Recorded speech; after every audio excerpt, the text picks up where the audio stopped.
Ready? Yep. All right, we're back for episode 43. Yeah, right. Yeah, 43. 23. And we've got Gunny Matheson, Grow the show. Joe Schmidt, and myself, Tom McCutcheon.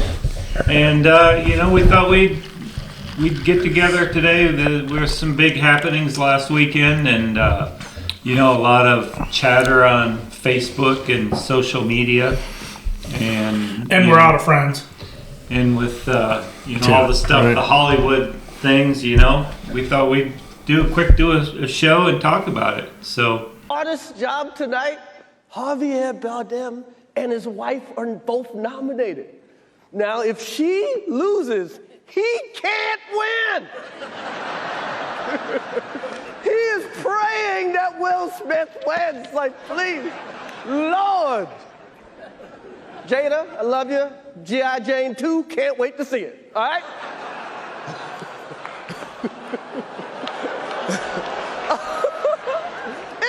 That was a nice one. Okay. I'm out here. Richard. Oh, wow. Wow. Will Smith just smacked the shit out of me. Keep my wife's name out your fucking mouth. Wow, dude.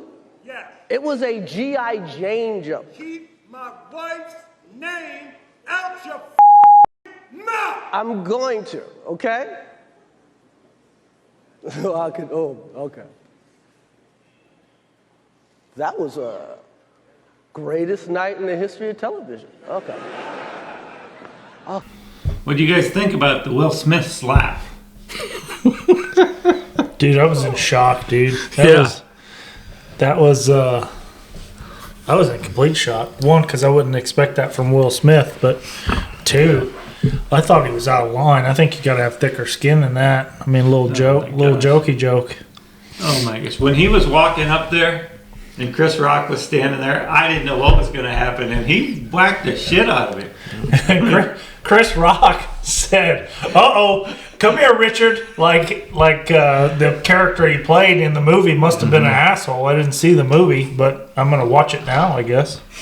Oh my gosh, that was a smack. And the thing is, why, his wife has aired every possible thing about them on her little red table thing. Yeah. I've seen some clips of that. She's more than you should know about people. Yeah. Way more than you should know about people. And he's okay with it, but he's not okay with somebody joking about her lack of hair. Yeah, I get teased about that all the time. Yeah. Don't bother me. Well, you saw he was laughing. Yes. He laughed at it. He thought it was great, and then looked at her. She was unhappy. And then he was like, oh, crap. Yeah. Then he's in trouble. Because he was laughing. I'm willing to bet that his laugh was a shock kind of laugh. You're No. going, crap. Yeah. You think he was laughing? Yes. Yeah, he was and then he looked over, and she was not. She was more pissed that he was laughing I think so at her.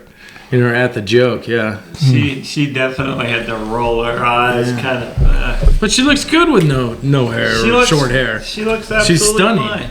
Stunning? Yeah, I'd say stunning. Yeah, stunning woman. That's quite a word used, but she is a very beautiful lady. Yeah, you know what I mean? No hair. I mean, she's a lot prettier than I am with no hair.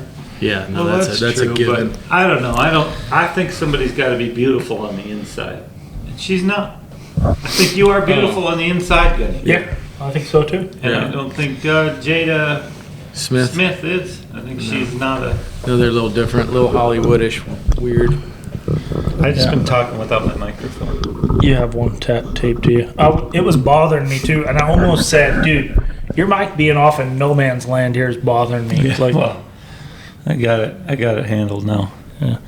So anyway, well, now that we got... You're not supposed to touch your mic, though. No, I touch it, in appropriate places.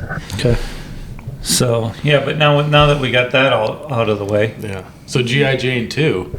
Looking forward to that. Yeah. Coming out. Yeah, that should be pretty good. Who is going to play G.I. Jane? I mean, think of the scrutiny G.I. Jane's, actress is going to... Yeah. I'll bet there's going to be a G.I. Jane 2 now. Oh, absolutely. Why wouldn't there be? Dude, they said they said more people signed up for Chris Rock tickets after that than in the last 10 years. Like they sold out in 10 minutes, like $700 average. Yeah, 400% increase in ticket sales. Yeah. So, you think it was staged? No. Okay. No way. No way. When They he were was saying- dropping the F-bomb on the Oscars. Yeah, there's no way he'd staged that big of a hickey on his career. I mean, that thing's going to be there for He tarnished his Oscar. That's his only Oscar. That's his only Oscar he's ever going to win now. They're not going to let it happen again. And that's all anybody's going to remember is the night that he smacked Chris Rock, not the fact that his work made him win the Oscar. Yeah. And, if he wants to smack somebody, I bet that boy that was sleeping with his wife is bigger than Chris Rock. I bet he didn't smack him. Yeah. He just let that go. Yeah. Yeah. I think he should have started somewhere else with the smacking, but. Yeah. No, pretty exciting. Yeah. Hey, Chelsea, can you turn the air conditioner less cold? Yeah. I'm freezing my ass off in here. It's cold in here. Less cold. I don't know. You say up or down? She didn't move it. It still says 67. Well, yeah. It's, And then that's what it's set to now. Okay. That's what it is in here. Set it to 80. So do you say up or down? No. If you want it warmer, if the air is at 68, do you say turn the air up or turn the air down? You say turn it up. Well, that to me would be colder. Turn it up? Yeah. Yeah, I think you're right. So, okay, if it's too cold. No. In our house, it's turn it up or turn it down.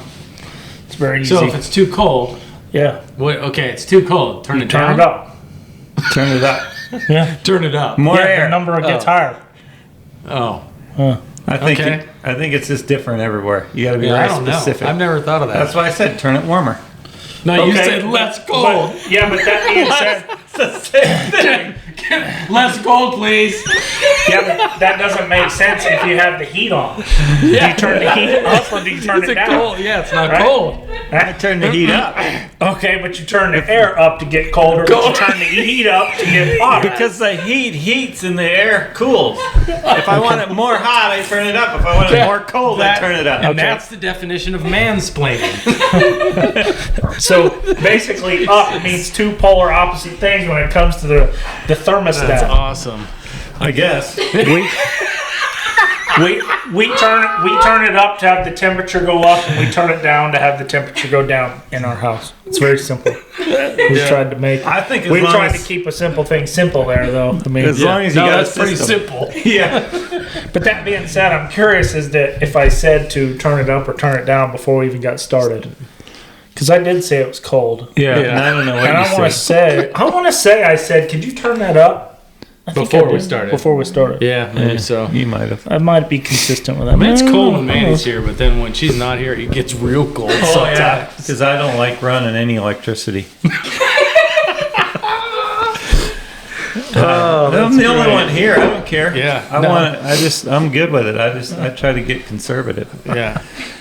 But you know what's weird is it's cold in here and you only have a sweatshirt on. It'll be 30 degrees warmer outside and you'll have a jacket and gloves. I'm freezing my ass off right now. I'm not gonna lie. Do you want to go get a coat and some gloves? We got time. good. We got 58 more minutes. I'm good. Did you get me some gloves while you're at it? Jesus. Okay. All right. Back to what were we talking about? Well, we were talking about G.I. Jane 2. G.I. Jane too, but Are we going to talk about a horse show or anything? I think we should talk about the horse show. You know, why it's all fresh on our minds and fresh on the social media's minds. I was before The Cactus Classic, before Arizona. before you even get started, I was talking to a fan of ours, Mr. Bill Colburn. He said, "You guys, we don't even need a guest. We can do this. You know, we can get together after a big horse show and just talk about the horse show. People want to hear. Yeah. I mean, our stupid opinions, I guess, but mostly Mine's not stupid. stupid. Yeah. I don't know about yours, but mine's legit. Yeah. Well, you didn't go, No, I didn't go. but Gunny and I went, and I went a couple days early. Did you go? You went? Yeah. Yeah. Yeah, 'cause- you and Casey went, right? Yeah, I went with Casey Deary. Yeah, I knew you. I should have known that because we had a birthday party for you, and you were there. I was there. Yeah. Monday, I turned 40. Yeah. Did we do that on Monday? We did Or that on Sunday? Monday. I turned 40 on Monday, so Well, then you had a birthday. we did Right. it on Monday. I had a birthday yesterday, Sunday. Another Sunday, different Sunday. The next Sunday after the next his. Sunday after him. Yeah, we did mine on Monday because Yeah. that's the day I turned 40. Yeah, so we... Martin Muhlstetter made me a beautiful steak on Sunday. Oh, He cool. reverse seared big old thick ribeye. Oh, it was great. Yeah. And then... And then we had a party at Shawn Blitzer's. Binsler? What? Shonda Binsler? Yeah, Yes. same thing. Yes. Yeah, And, we'll Google that. it See was- how to spell it. It was, yeah, that was great. That was nice of her to let us have a party for you and Kim, wasn't it? Kim Muhlstetter. Kim Muhlstetter, yeah. And wasn't then there you had somebody your- else? You had your Well, horses there too, right? And Anderman and Jordan Larson have the same birthday as me, too. Yeah, but they weren't there. They weren't there, no. Well, Ann was there, but she was just judging, so she wasn't at No, the I party. mean, she wasn't at Shonda's. No, she was not at the party. No. But beautiful place to have a party. We kept our horses there. House was beautiful. It's kind of nice going out early. Last year I didn't go out early. I did better, but I didn't go out early.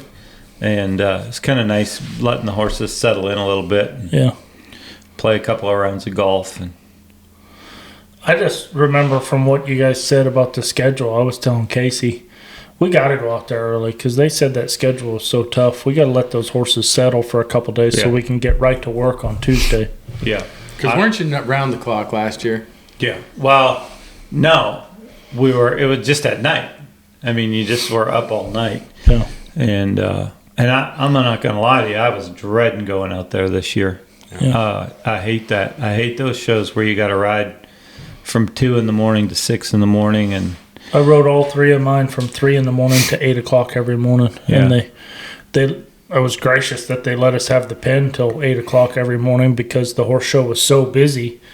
It didn't open till 2 o'clock some mornings. I mean, it was busy. yeah. Any of the outside pins or anything to ride in during the day? Well, yeah, you could ride in all the outside pens during the day, but they were showing in 2 other outside pens, and those are busy too. Well, you could only really, they had the 2 outside pens that they were showing in the main arena, and then the covered arena where you can warm up for all those outside pens. But I hate in the middle of the day, I hate riding in that covered arena when everybody's trying to get ready to Oh, yeah. show in those other pens. That's what I mean. Was there any arenas where you could just ride in? No, I don't think so, was there? Just that covered pen is Yeah. where I rode, and it was pretty busy. I mean, it was difficult to get a horse ready to show. I thought like you needed to. Just because all the people. All the people and those hours, they're completely backwards from what you're used to at home. So, Yeah, the hours were difficult. And I'm gonna wake up tonight at 3:30 in the morning. Yeah. I mean, Yeah, for sure. That Mandy and I got home that first night, Sunday night after we flew home, and we always watch Netflix or something before we go to bed or before we go to sleep, and we're just laying there in bed watching Netflix, and all of a sudden I look at my computer, it's 3:30 in the morning. Yeah. I'm like, holy shit, because you ride till 5 o'clock in the morning, get back to your place, go to sleep at 6. Well, it's 8 o'clock in the morning here. I mean, you just were up all night. yeah, that schedule did wear me out. But hey, there were some people that had their horses ready and prepared, and they did really well. Yeah, no doubt. I mean, it is that, to me, that schedule and that facility and everything that goes on there, like everywhere, but maybe a little more there, favors a little bit easier horse. Yeah. Horse that's not as hard to get ready. Yeah. I mean, everywhere is a little bit like that, but, at the NRBC, at Tulsa, there's a lot of shows where you have plenty of time to ride, Even, going to the Congress last year, they get those 2 new pens up and covered pens, and there's lots of time you can ride during the day and get your stuff done. But anyway, it was busy out there. It was busy. I can't remember the numbers. Somebody posted how many runs ran in one day in those Over 3 400. pens. Unbelievable. Over 400. It was unbelievable. And that makes for, that's the reason why it's so hard to get ready out there. And I don't really know what you do about that other than try to rent more pens and have more days. And I don't know that they can have more days because there's something going on beforehand. Yeah. But, I think that show management out there probably heard enough things at this horse show, about people wanting things to be different or better, that I think now we just wait and see if they change it at the next one. Oh, I'm sure it'll be better at the next one because,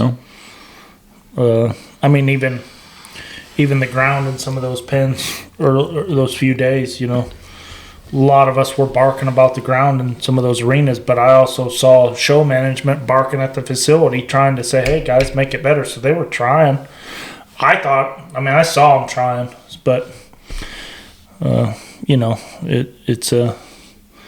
it's a big major event, and you knew what it was going to be before it was, and a lot of people felt that it wasn't prepared well enough, I guess. So it's a big major event that's not in a major event facility. Yeah, in my opinion. Yeah, it could be if we had the whole facility. It could certainly be a major event facility. That kind of leads to my next thought. Reining horse shows are getting big. You go to Waco, you go to Hamilton, Texas, you go to Stephenville, Texas, or you go to little weekend shows here, and they go 15, 16 hours on the weekend. Just makes you wonder what's going to happen, how our business is going to evolve, if it's going to stay that big and have that many entries. Something's got to give, I think, I think horse shows have to adapt and add more days, and because I don't think in the long term, I think this has caught everybody a little bit off guard the last year or two. Yeah. And I think long term, the horse shows are going to have to adjust and add more days and do more. One, I don't know. You guys are both judges. Do judges get paid overtime now? Yes. Mm-hmm. Yeah, you get paid 12 hours, I think, and then $50 an hour over, based on your contract. Some different judges charge a little different amounts. Yeah. So, whereas a $500 a day is like a standard. It's like an industry standard. Some judges charge $600. Some judges charge $550, and I'm not sure what they pay on the overtime, but I might even need to know this, but it might be $50 an hour standard. But sure, some judges might charge more and say that they're not going to do overtime, or they can't do overtime. Yeah, well, the horse shows usually compensate them, and the judges, the head of the judges usually stand behind what the judge needs, and then you have a contract before you go there. So, it's all wrote down. There's no gray area. It's wrote down before you go, so you know what you're going to get paid and you know what you're getting into. So, yeah. Well, I think at some point now we can expect, I think even after a first year of a big show, coming off of COVID and everything, people are still like, well, let's see if it does that again next year. Yeah. But I think now we see that it's happening. It's going to be over big. And so over. There's definitely going to be more days of that facility next year if they can get it, or there's going to be schedule changes or more pens available or something, because they heard it. I'm sure they've heard it. So. Yeah. No, I think they've probably never heard it as much as they heard it last weekend. Yeah. So I think it'll be, now it's just wait and see, and hopefully they react to that and have things more ready to go. And I guess one other question, maybe you guys could put some light on it. What do you do? There's 400 runs a day, over 400 runs a day at those horse shows. Well, before that Derby runs, a lot of those 400 were schooling. Yeah. So how do you is that a facility? Is that an NRHA, or is that us as trainers saying, listen, we got to make this more user friendly and not school these things so much. Just go show them at horse shows, get them ready. Just go show at shows and Or have it to where people who say they're schooling, they go at the end or something. But it still takes up ring time. still takes up a ring, and Yeah, people for are sure. still in the way riding while you're trying to prepare. And I'm guessing that 75% or more of those entries per day, except for Friday and Saturday, were all schooling runs. Yeah. I'm guessing that 75%. So Yeah. I wonder who needs to take the priority and say, all right, guys, come on. Yeah, we're not schooling. At a horse show like the Cactus Classic, let's not school as much as we are. Yeah. But the problem is, who, in your opinion, who are you saying needs to regulate that?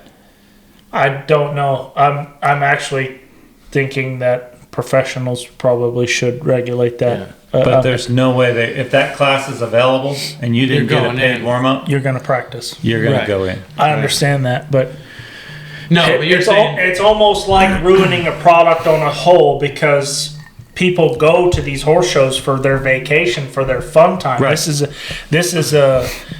is a getaway. This is an enjoyable time, and with what we're doing, we're making it hard. Yeah. We are making it to where, all right, we got to get up early in the morning. It's not fun for somebody that has 2 non-pro horses there and does this for a hobby. You know, that's not fun to stay up that late. So I was just gonna bounce it off of you guys, see what you thought. But no, you're saying more of a change of a mindset Correct. on our part to where we're Correct. not like, oh, we got to go school 10 times. We gotta Like, go no, school. You just got, like we used to do at AQHA shows, you just got to go horse show, Yeah. you know? Well, and if it's offered, and I can tell you from show management's standpoint, being involved with the NRBC, I can tell you from show management standpoint, paid warm-ups are an income source. Yeah, for sure. And we make sure every horse at the NRBC entered in the Classic gets a paid warm-up. Yeah. Now, when you get it depends on your sponsorship level, but every horse gets one.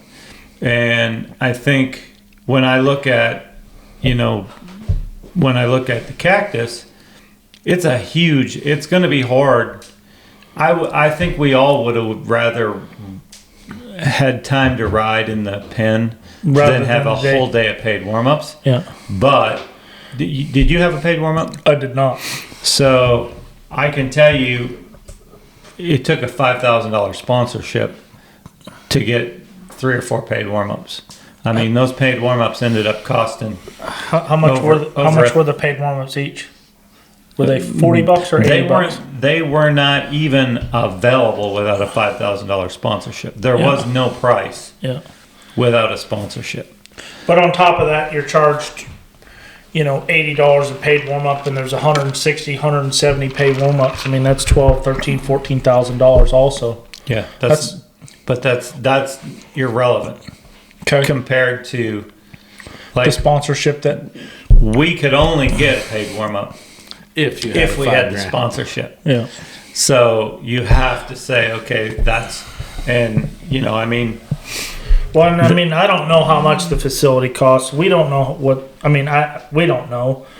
But I am not saying I'm not saying that management's doing it wrong, yeah, because they're not there as a nonprofit. yeah, They're there to make money. Yeah. I don't have a problem with it. yeah, I just wish that they had more days, or even another pen. If they had that other arena that they used at the Sun Circuit with dirt in it, yeah, where maybe we could do paid warm-ups in there, or have a Correct. schooling Yeah. class in there. yeah. And No, on that, I mean, that horse show also had 2 slates of classes too. So yeah, if you know you're short on time and facility, and you're short on that, and 75% of the people are schooling anyway, why have the 2 slates of classes? It's just more opportunity for more people to school. But I don't know. I don't know how you fix it, because it's even on the little local level. That's what I'm telling you. Even on the little local Texas Reining Horse Association, 75% of them runs are schooling, and it makes for early mornings and late nights for the people that are there for a good time or trying to take it serious. I just was curious as to what you guys thought as to how to change the industry a little bit to make it more fun and more of a recreation rather than a job. Well, and I'm an exhibitor and a show manager, so I get both sides of it. Yeah. But when you ask what are one of the things you can do, I mean, you know what we tried to do at the NRBC last year. Yeah. Where, the arena was closed earlier, and, you walk around at the NRBC last year at 9 o'clock at night, and the lights were off, and it was quiet. It was a ghost town in there. Yeah. And I personally, this is my own opinion, I thought it was great because I thought those horses got to rest. I thought our go-round at the NRBC last year, I thought our go-round was as good as it's ever been. I don't think it made, I think people thinking that, oh, you do that and it's just going to be a disaster. Nothing's going to stop, nothing's going to turn, nothing's going to circle. Yeah. We didn't see that. The go-around was fantastic. Now, I understand that some people's schedules want to be different, and we did this year. We tweaked it a little bit to give people more time and whatnot. But point being is, it wasn't about saying, you can only do this because this is what we're saying you can do. It was about, let's try something different. With one of the biggest shows in the country, let's try something different and see if we can change the culture, see if we can do something that people like, because we've been in that position before when the NRBC, and they used to have a Reining before that at the Lazy Arena, and that was shut down at night, and people used to go to the restaurant and then go to the hotel bar. And anybody that's been around in those days remembers going to the hotel bar, and the whole horse show is in there, talking and having a good time. Mm-hmm. And the same thing happened at Vegas in the early years, where it was closed at night, and people went there because they kind of liked it. Yeah. So we tried something different, and it just didn't go over with everybody. It went over with a lot of people, but it didn't go over with everybody. And so we're trying to adjust it to where everybody's happy. But that just is going back to your point. What can we do? What can we do? Yeah. And that was, something we tried to do. But I think, Can they, is it something to the point that do you think that NRHA could come up with a rule change that says, there's no more schooling in your shows, and if you're going to school, you have to have a schooling class to do it, and no more paid warm-ups, you mean? No, schooling I mean, no more schooling, no more entering the open, and you got a judge sitting there, no more wasting the judge's time. But how are you going to get somebody to not go in there and school if the class is available? I guess I see your point. I mean, well, maybe you get penalized or get charged triple or something. You know what I mean? Who does though? Yeah. The exhibitor or the show? The rider. To where you go in there. It's easy enough to say, I went in there and turned 5 times. Well, shit, now I'm just going to school. Yeah. I mean, it would be hard to prove. Yeah. But you'd have to wear your chaps and everything. Yeah, well, right? People would do it. Or be like, nah, I'm not going to do that. Or there's no intentional schooling. Is there a way that you could mandate that? And I'm not about... Yeah. I'm not a put a law person on people to restrict what they should and shouldn't be able to do, but on a whole, there's got to be somebody has to look at the bigger picture here and say, I wonder if we're hurting our business or helping it by doing all these paid warm-ups and all the schooling. So just curious. I agree. I mean, it doesn't, obviously I think we all see the benefit in doing a paid warm-up. Yeah. But we all see the negative in taking time out of the ring, out of the arena and stuff. So, I think it's a double-edged hard one sword. to fix. Yeah, it's for a sure. double-edged sword. For sure. No, because like you said, paid warm-ups are good for. We've figured that helps our horses. Yeah. You know, but then we're burning ourselves out doing it. And our paid warm-ups at the NRBC stop the Saturday before the horse show. Right. So they're open they go for a while, and then it's open for 2 hours, and then they go, and then it's open for 2 hours. So you can still get in there, you can still have a regular day, and then Sunday it's open for everybody to school, and then it just kind of flows. It's not during the horse show, so it doesn't really affect. But not how many horse shows Didn't do that. a week out. Right.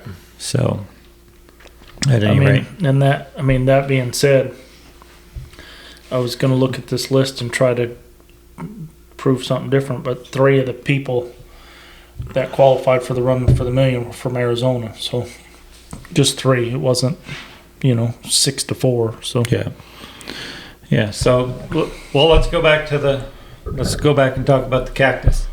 yeah, So I think originally, when you looked at that group of people and what all of us prepared for going out there, I really think that there was a surprise at how many horses actually didn't do good. yep. You know, how many horses had bobbles and how many... I know me. I draw 7 on mine, and in my head, I'm telling myself, all right, you have to have a run, and it's not.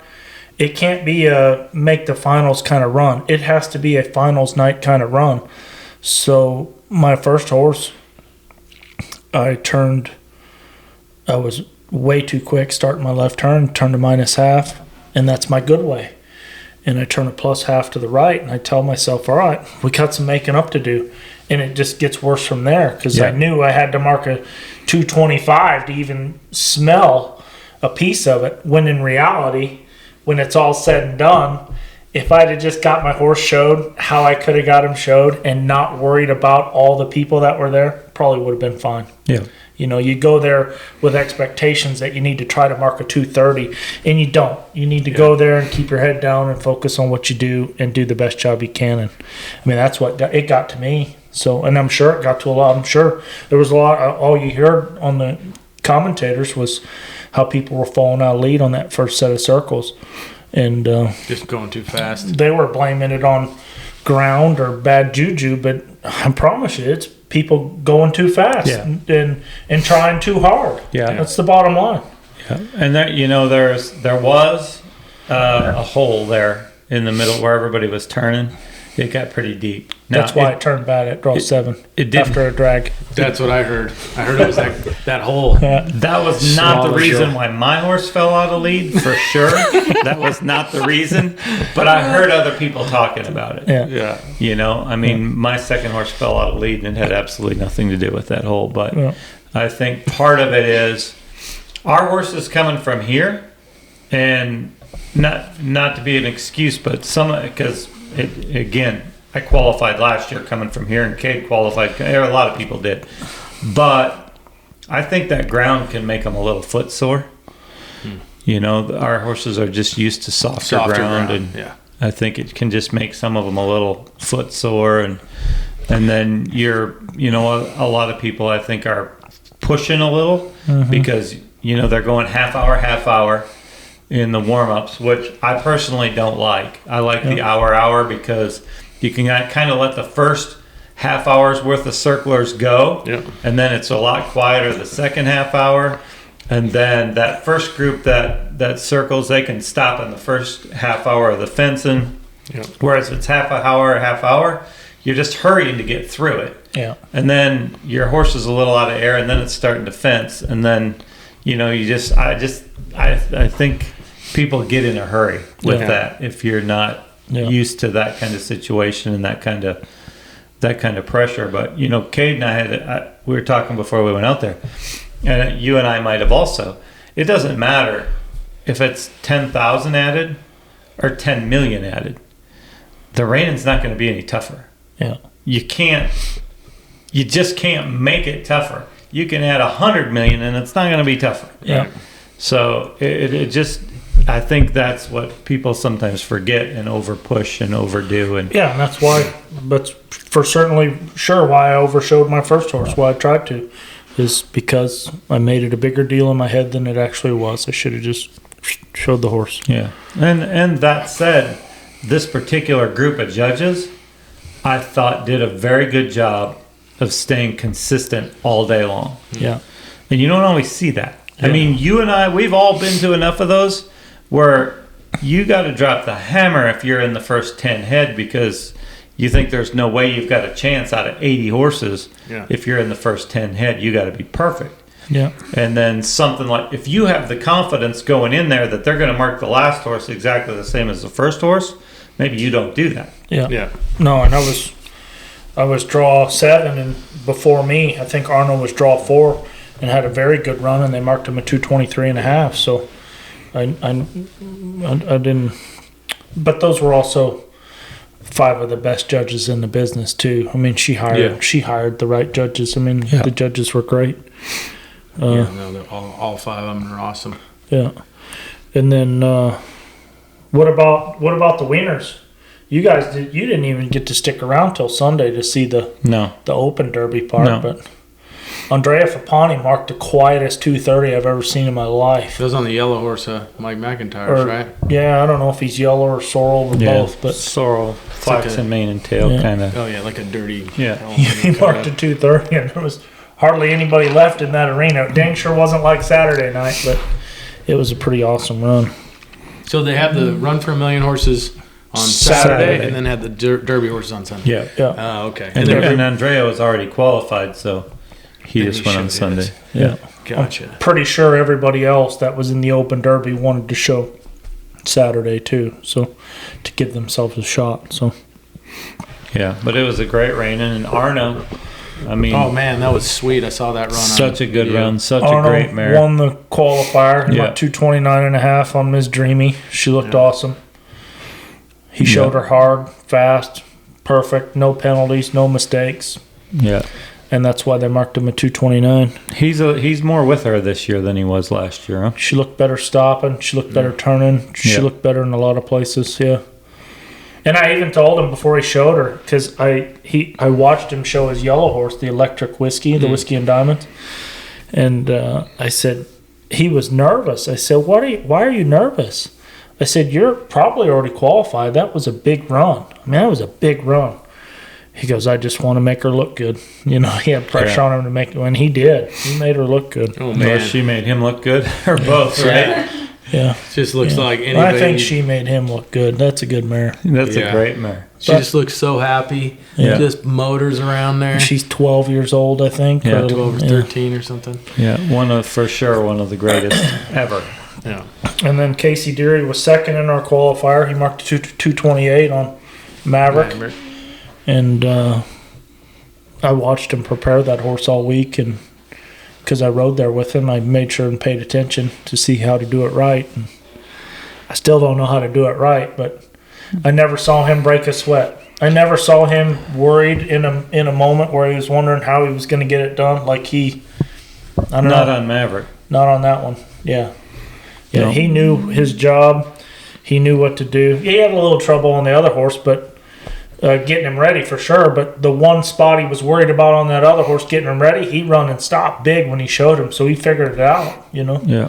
Well, the top guys are going to figure it out. Yeah. You know, Yeah. I mean, I think that's the difference when you go to those big events.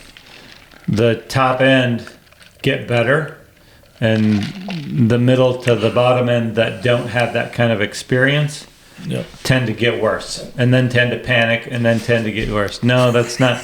I'm not you. I'll throw myself in the line of fire because I didn't do a good job last week preparing. Not but you. Well, Casey certainly did, and I mean he did it with 12 or 13 non-pro horses there. He was up all night one night, and he still never lost his composure, and he stayed cool, calm, and collected. And to me, his horse looked better than he ever has to me. That Maverick, you know, because he's been hit or miss with that guy. But I thought for sure he turned a 1 the first way, the 1.5 the second way.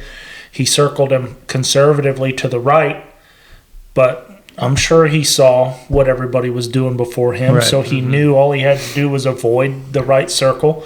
He circled a 1 to the left, Yeah.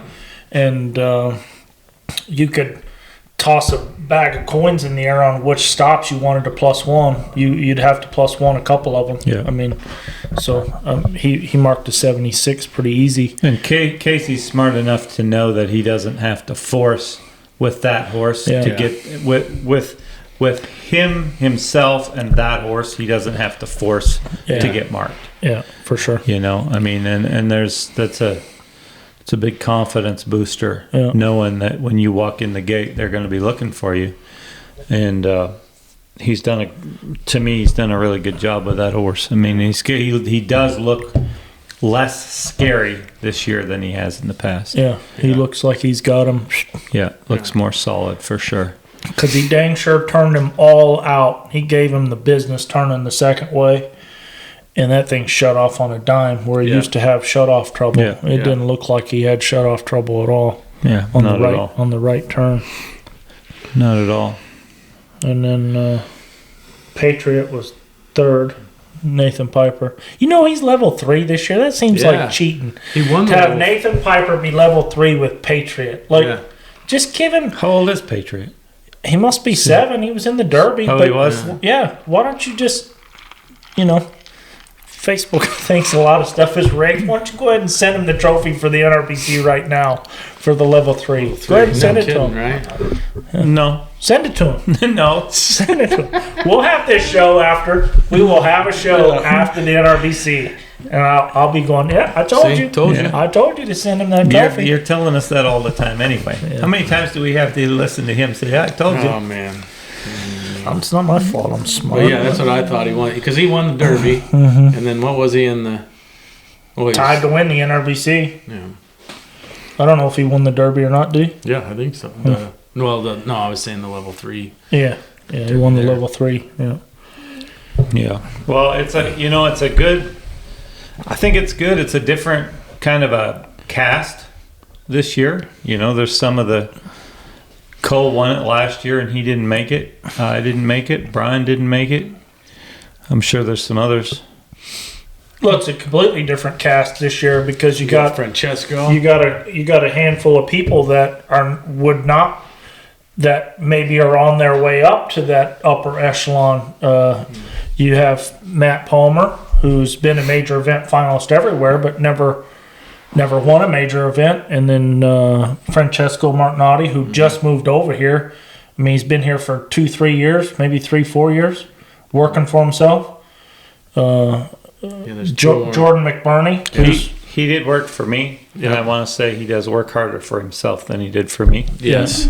yeah, but he did drive a Porsche to work when he worked. That's for right. me, so That's right. whether it was a $5,000 Porsche or not, Yeah. he still drove a Porsche to work. And he figured out right away that was not a good car to have. I called that was him. an impulse I buy. saw those cameras in front of him out there in Scottsdale a couple days, and I started calling him Hollywood, and he'd get embarrassed. He'd put his head down. Hollywood. He said, "Shut up, leave me alone." He's loving it. Oh, no kid kidding. yourself. That's what I thought. He's I eating teased it him. up. I called him Yeah. Hollywood. So Yeah.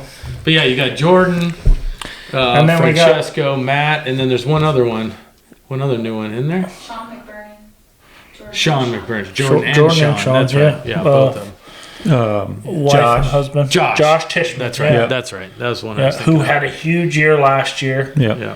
Yeah. But he's an assistant trainer to Casey Deary. So, I mean, how many guys have a horse, have enough horses to mount their assistant trainer on one that is capable of doing that too? I mean, that's a big feat. And if you remember his run he had from the qualifier in Vegas, it was awesome. He deserved every bit of it. I mean, he showed that horse balls out, and that horse said yes every What was he, step. like 26 or something? No, he was a 228 or something.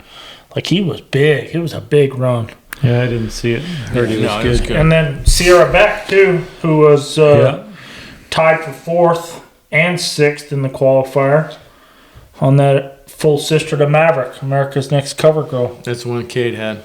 Right? Kate had it, Yeah. sold it to them over there, and Yeah. she marked a 225, and I heard she was awesome. Yeah, sold to Cecilia. Yeah, Yeah, she was good. I watched her. She was very good. yeah. Very good. 225. I mean, that's for 4th place. I didn't see Fernando Salgado's run. He Was good. He's never been on the deal. He marked a 25. That was on his Big Star. Big Star. Yeah. It's a horse that he trained and showed as a 3-year-old, and Casey Deary showed him a little bit, and then That's right. And then he Fernando's got him back, and they're him and that horse could win the 500,000 because that horse is pretty special. Yep. Yeah, Shawn Mcburney, he was 7th on a 4-year-old. He qualified. He was the only one to qualify on a 4-year-old out there. Oh, really? Yeah, it's on a Gunner Trash affiliate that his good customer Penny Gunschmidt used to own, and they sold it to Lauren Booth day before the horse show. Well, I think looking at that group of horses out there in the qualifiers, it's going to be the same challenge for everybody this year as it's always been, finding a horse for that horse show.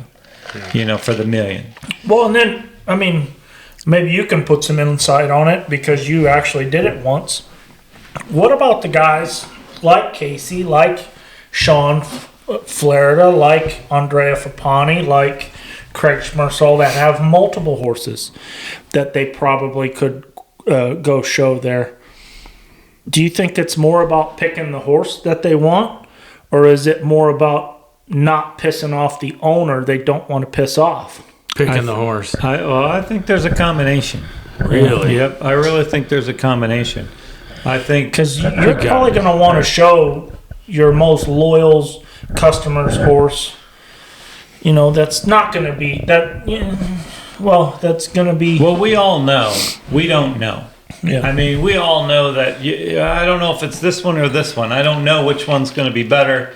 And at that point, I mean, if you absolutely know, you show your best one. Right. But if you don't know, then you start going down through your checklist of, okay, who owns this one and who's taking care of me and has forever. And yeah, I think that's how your decision is made, because we've seen it before with the guys that have numerous good horses. We've seen them pick the wrong horses. Yeah. Yeah. Well, and I mean, for instance, this year Jason Van Lanningham qualified on one. His black horse had some mistakes, and honest mistakes. Horse wasn't bad. He just had a little lead change deal. I mean, the horse has been shown a lot. He's been shown hard, and I don't care what horse it is. There's no horse that doesn't over time start to show some wear. Yeah. I mean, that's just part of the game. Yeah. Whether it happened there or not, I'm not gonna speak for what Jason knows about his horse, but he qualified on a different one.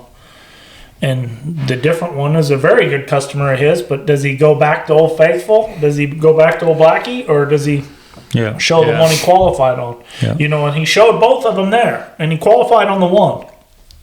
So is this owner going to be upset that he didn't show the one he qualified on?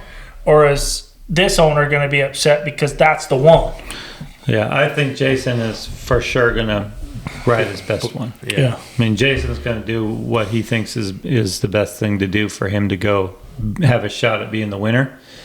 And, I mean, and when I talk, like we're talking about Jason's black horse, it's not that he can't still have a good enough run to be the winner.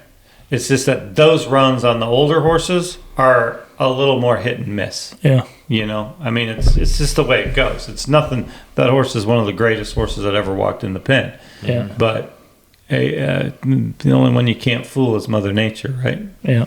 Unless you're riding Arnold's horse. Yeah, right? Unless you're riding Miss Dreamy. Yeah. And then you can just keep going. Yeah. But I don't, she was not, to my recollection, used hard, was she? In the beginning, you mean? Yeah. Rick Christensen showed her, But not as a young horse, right? Didn't somebody else have her first? Shelley Reese trained her and showed her, and then Yeah, she wasn't out winning Triple Crowns. Did Jana Simon show her at the fraternity? It was either Jana Simons or Shelley, and I can't remember. Yeah, no, I know what you're saying. I wish I could. I wish I'd have looked that up. But Yeah. when Rick bought her, he used her. He showed her heart because he was. But she was kind of older by then, I thought. He showed her as a Derby horse. He placed high on her in Derby stuff. I want to say he was first or second at some major event in non-pro, He if did not win. multiple. He did win a major event. Yeah. Yeah, he sure did. Yeah, He did win a major And that's event. when he was He was- riding with Dan. he was always Yeah. a contender on her. Yeah, Yeah. for sure. Well, let's. You know what? We'd be remiss if we just sat here and didn't talk about all the stuff that was circulating on Facebook and you know, I know we looked at some of the stuff earlier, but About the slap. no, not about the slap. You know, about some of the things said about that, about the horse show, about the circumstances, about first thing.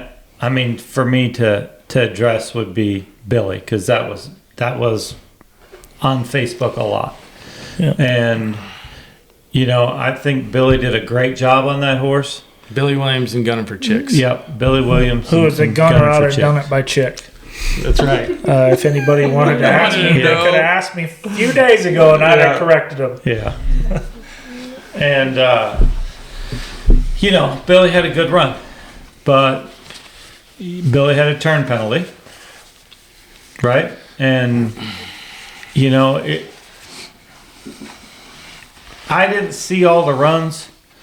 So if you were to tell me there was a couple of runs, there was 2 or 3 runs that were ahead of him that shouldn't have been, I would say, yeah, there and at every other reining we've ever went to. You're probably right, but there's also a few runs behind him that could have deserved to be marked higher too. I mean, Yeah.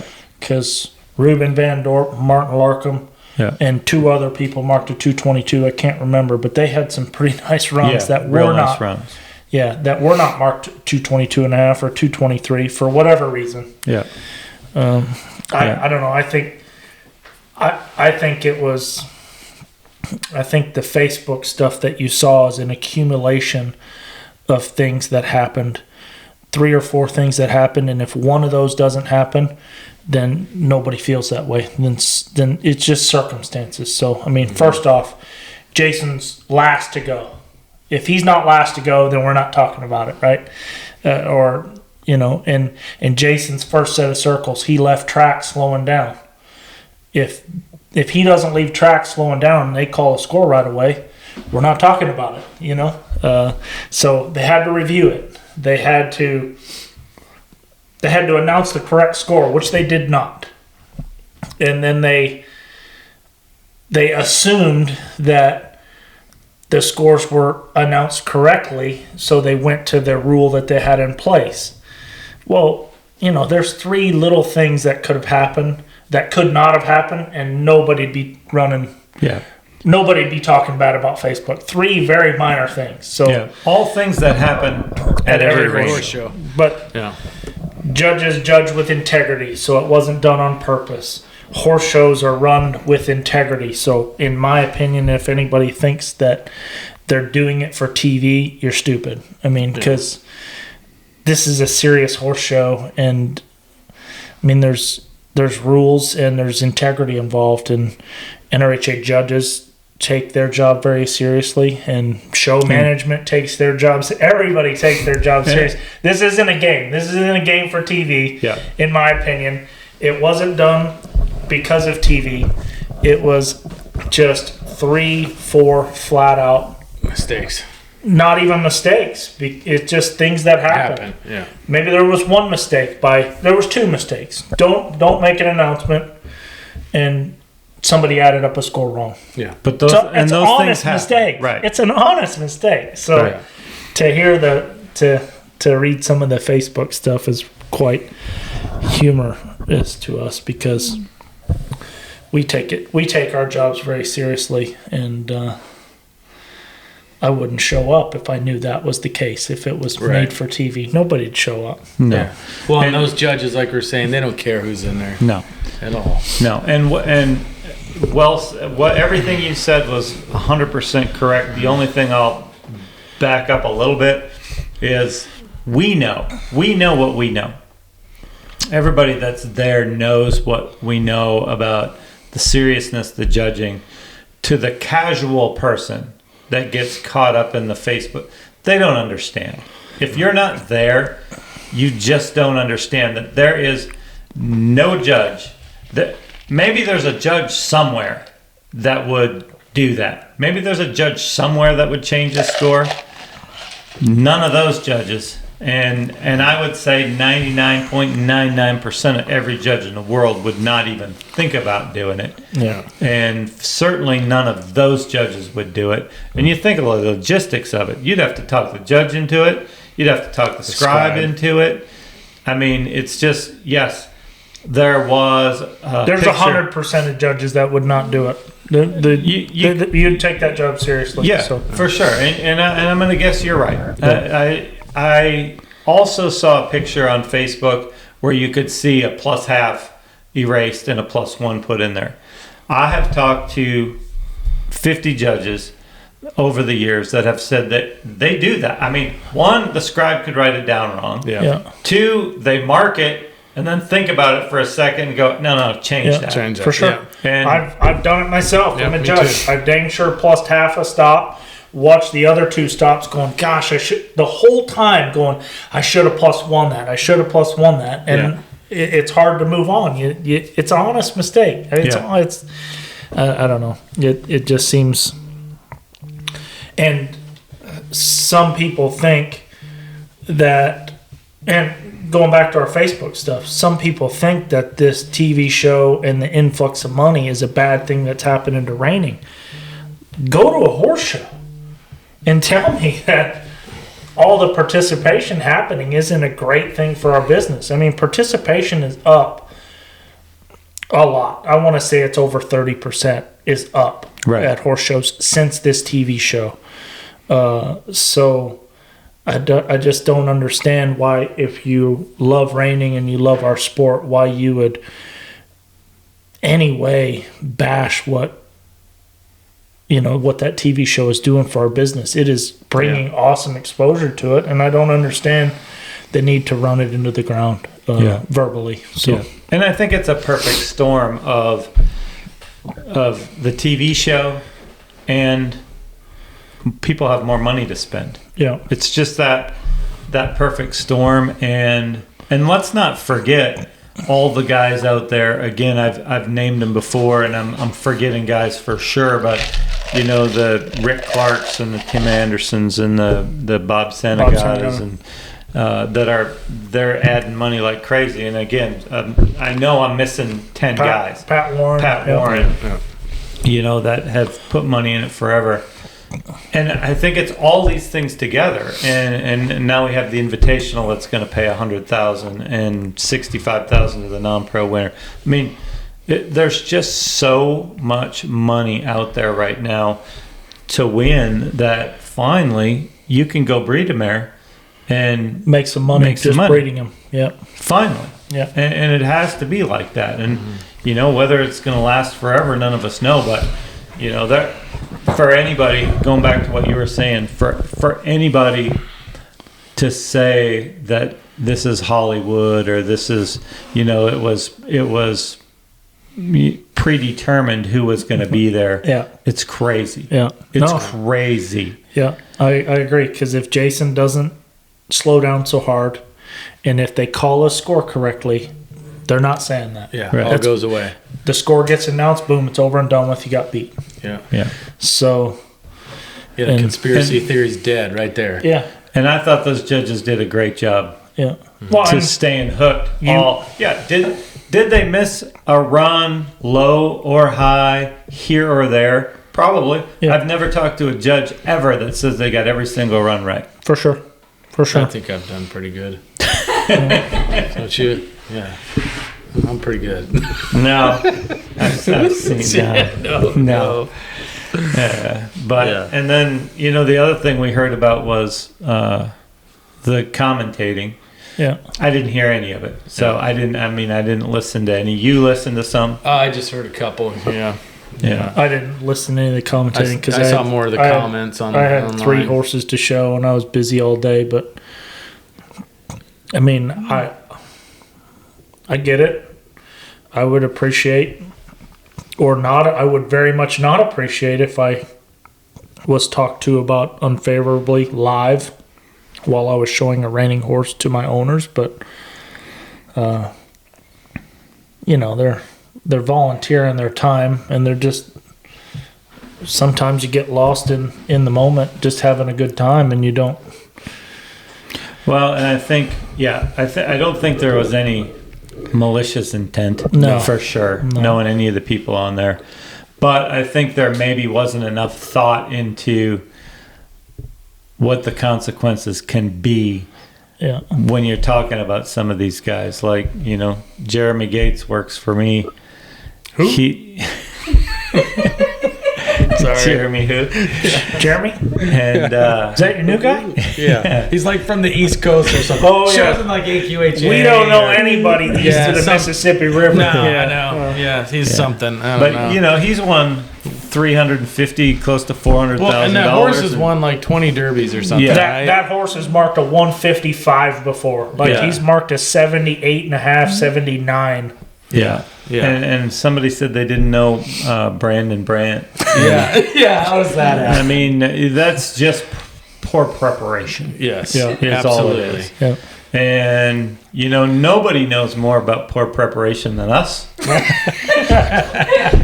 But I mean, I think we're doing pretty good though. we know it when we see it. but you know That's what? right. We can see it real easy. But you know what? Maybe shit. in the same degree that horse show's taking flack for the schedule, that maybe they're taking enough flack that, and there was a lot of exposure at that horse show. So maybe for a horse show like that has that much exposure, they hire people and pay them to do it. I don't know if those people were paid. I doubt it. But Well, and I don't want to discredit anybody on that board yeah, or on that broadcasting team. yeah, But if you watch football on Monday night or Sunday afternoon, it's usually a guy. I don't know which one's the color guy and which one's the analyst, but usually football players. usually there's but usually there's two experts sitting in there Yeah. that did their homework. Hall of Famer. Yes. Yeah. Hall of Famer. There's usually a Hall of Famer sitting there. Chris Collinsworth, Tony Romo, Troy Aikman. Yeah. I mean, you just go on and on. Al And- Michaels. Yes, and although the people in the booth at this show do it and love it, there's no Hall of Famers in there. Yeah. And so I think that's one place, and not only and having Al in there, Al is a great guy. Everybody loves Al, but Al is not real current in the reining horse world today. Yeah. And I think he's done good before, but this is another level. Yeah. I mean, this isn't just a Sunday football game. This is the Super Bowl. Well, and that's just what I mean is maybe for the more, you knew you were going to have a lot of viewers. You knew you were going to have more scrutiny on. I mean, there was probably more people watching that webcast than any other horse show. Yeah. Certainly more than major event finals even. I mean, there's a lot riding on that with the TV show. There was a lot of people probably watching. And there's more Europeans there than ever. So, I mean, there was a lot of people watching. So maybe for a big time event like that, you got to have somebody current in the booth. Or at least be prepared with your bio and your facts, to where when you don't know the person, you just refer right back to that. Even I heard Luca Fapani was in the booth Yeah, I for heard he a was brief real moment, good. but he's current. He's talking to everybody at night. He sees people ride at horses. He knows which horse falls out of lead, how it's bred, who stops good, who turns good. The same way Tony Romo or Troy Aikman or those Know guys which are play's down about in to the be locker called. room and knows all the players and knows who's hurt and who's not and what's Yeah, going on for and sure. who's pissed at the coach and For sure. all of that stuff. And again, I didn't see it, so it's not me saying that it was a problem, but I've saw so much commentary on it and heard so many things about it. I think it would be silly not to say that it wouldn't be something that they probably should address. Yeah. Oh, I'm sure they're gonna. Yeah. I'm sure they're gonna. Well, address and like it. you said, they might not understand the ramifications from it because, we've done it before, and you hurt people's feelings without knowing it, or Yeah. people are like, I've said some nice stuff about people, and they message you afterward. Hey, thanks for saying something nice about my horse. I have on a couple of occasions heard you two guys hurt somebody's feelings, and I do feel bad about it. But yeah, we let it go. No, because I think it's, when people hear stuff about their horse on there, someone go, I don't like this one. Yeah. That's that's not good. I always take the opportunity when I'm doing commentary to belittle Tom McCutcheon and the horses that he's riding. You do it. You It's do it like- when you're Right, not doing commentary. It's like you're teeing it up for me. It is just a good feeling to crush you every moment I can. Yeah, I'm glad I could be here for him. Yeah. Well, did we miss anything? Probably. Just that Craig and Shawn Flaherty were also qualifiers, I think. Oh, okay. Right. So they got 16 qualified riders now. There was 10 from this show and 6 from the last one. Craig qualified on the Runners Tinseltown, same horse 2 years in a row. Yeah, Craig qualified 2 years in a row on the same horse. Who else? What else? And just to show how tough it is, Arno and Sierra had 2 horses that they would have qualified on, but everybody else had 1. Yeah. I mean, everybody else out there had 1. Now, Cade brought up the fact today that Andrea would have qualified on 7. He's good though. Between the Jeez, the right. qualifier at the Run for $1 Million, all 3 of those scored high enough. And And then he showed 4 here that he marked a 230, a 226, Yeah. and a 224. I don't know what his total. maybe it was just 3. Yeah. Maybe he could have qualified What on is it? 6. And his 224 run was on the Alpha Black horse that Trent Harvey showed last year or the year before. Yeah, the And wimpy he chick. walked out there and turned a 1 both ways and circled a 1 both ways. And his first stop was a 1.5. His last 2 stops looks like he had trouble getting him there, rhythm into the stop. But he was going to be bigger. I mean, he was big. Yeah. It was Andrea Fapani had a okay run, marked to 24. Yeah, Yeah. he's good. Yep. So, anyway, all right. Well, That's what we know. that's all we know. Exciting week. Yeah, I'm glad we, let everybody know what we know. We're gonna come on here and talk about shows like this more, aren't we? Yeah. Without a guest. Yeah. People want to know our opinion, Yeah, totally, dude. especially Joe's opinion. Yeah, I mean, if you want to know our opinion, watch the show.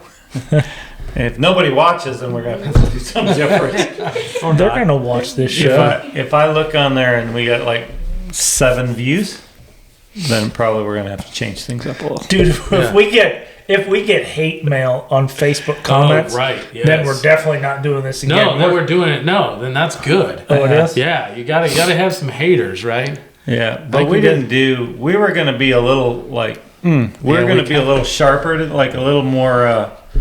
I don't know. Harsh. Risque. Yeah. Harsh. No, we were kind of You mean- easy. Yesterday we were You a little mean like- fired up. Yesterday. Yesterday we were fired up. We were ready, heads to roll. Yeah.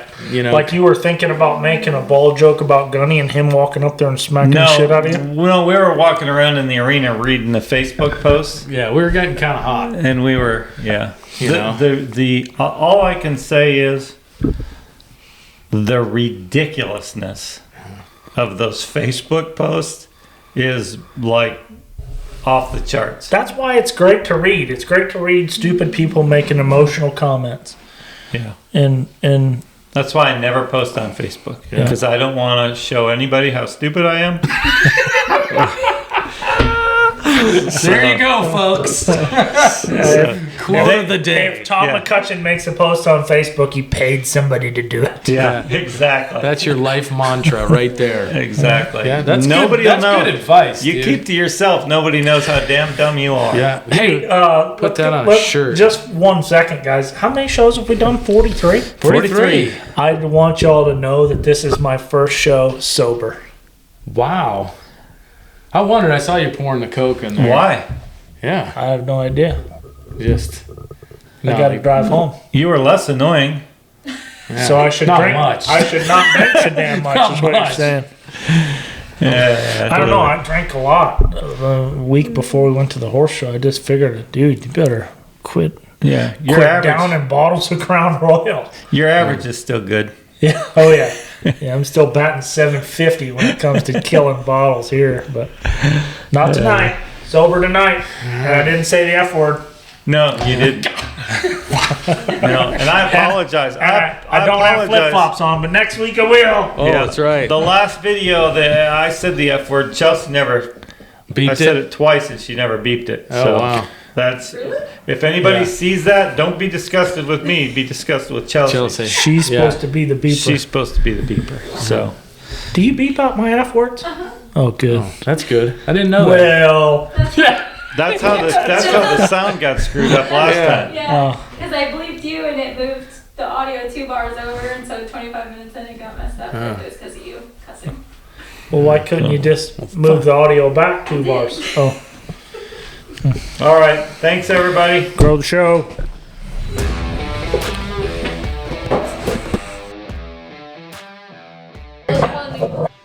Hey everybody, thanks for watching. We want to take a second to acknowledge SmartPack and Markel Insurance for letting us do this and bringing all this to you guys. Check them out. We've been with both of them for 15 years. Great companies, and we appreciate them.